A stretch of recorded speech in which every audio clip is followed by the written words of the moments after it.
If you want to get something done in this country, try to do it before 3 o'clock. Soon after, Yemenis' cheeks are bulging with the mildly narcotic leaves of Yemen's #1 cash crop, qat. For an overwhelming number of Yemenis of all stripes, getting buzzed on qat is a daily pastime. Qat in Yemen has existed for a very long time, and it represents one of the social traditions here in Yemen. Qat is a connection between family and friends.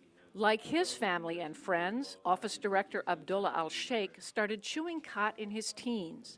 They gather like this with bags of leaves and bottles of water for hours at a time, talking politics, family and tribal matters, and sharing jokes.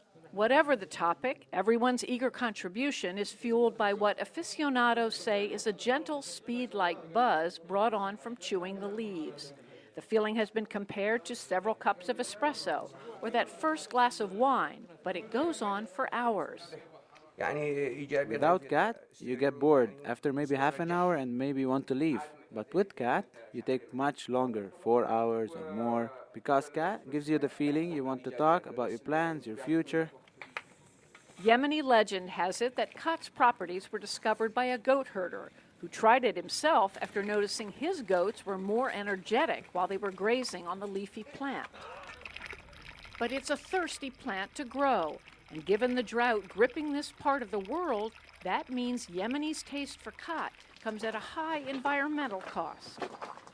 In the rural village of Hada, rows of cactus have taken root where fruit trees once flourished. This used to be a forest of trees. It was just like paradise. You could hardly see the other side of the valley.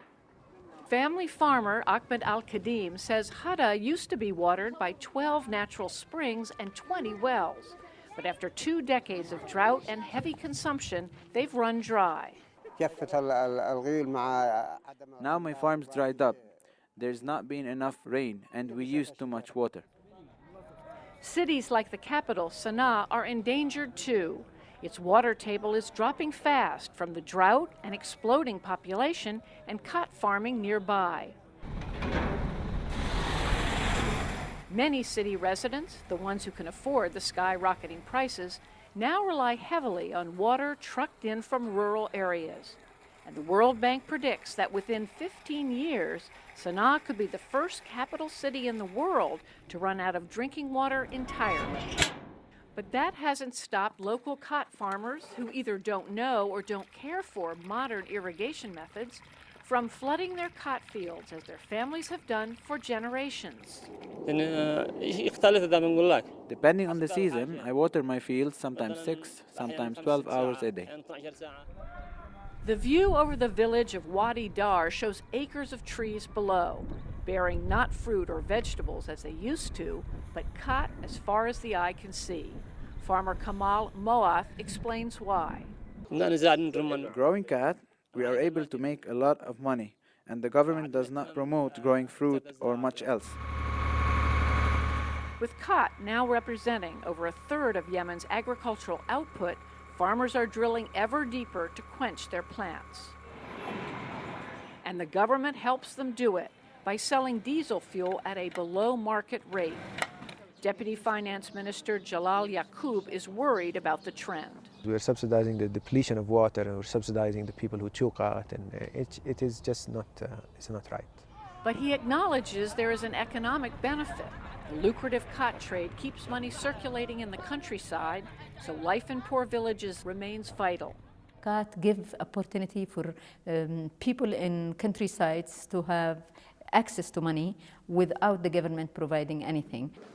Ralfa Hassan al-Sharki, who runs an NGO in Sana'a, expresses a view shared by many, that the government doesn't try to restrict water use or qat consumption for another reason. People in the politics found it easy to control people who are showing qat all the afternoon and busy in doing other things instead of asking for services or doing anything. And they cannot revolt, they cannot demonstrate, they don't do anything. The cost to productivity is an issue. Though laborers use qat to keep them going, other chewers seem to spend their afternoons in a drugged-out haze. Yaqub insists this is not deliberate on the government's part, but providing alternatives to qat whether for work or play, would be a huge undertaking. It is a serious lack of prioritization from the government's part, not to focus on fighting the use of qat. But you cannot just fight qat for the sake of fighting qat. You have to give other, parts of the package. These students aren't waiting for the government. They've launched their own anti-qat campaign to urge other young people to do something else. Marwa Bahabab and Firwas Shamsan, both in their 20s, say qat chewing among their peers is holding them back. They say, okay, if I'm not chewing, where should I go? I'll be walking on the street.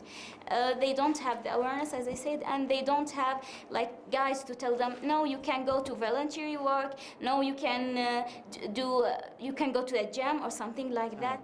And that's the problem here. They need to kill the time by chewing qat. Abdullah al-Sheikh and his friends, their wads of qat growing with each chew, wouldn't disagree. People have to understand the damages of qat. The qat damages health, the qat wastes your time and money. I think the government has to implement some programs to stop qat chewing. But this evening, qat is playing an irreplaceable role in this celebration of an upcoming wedding.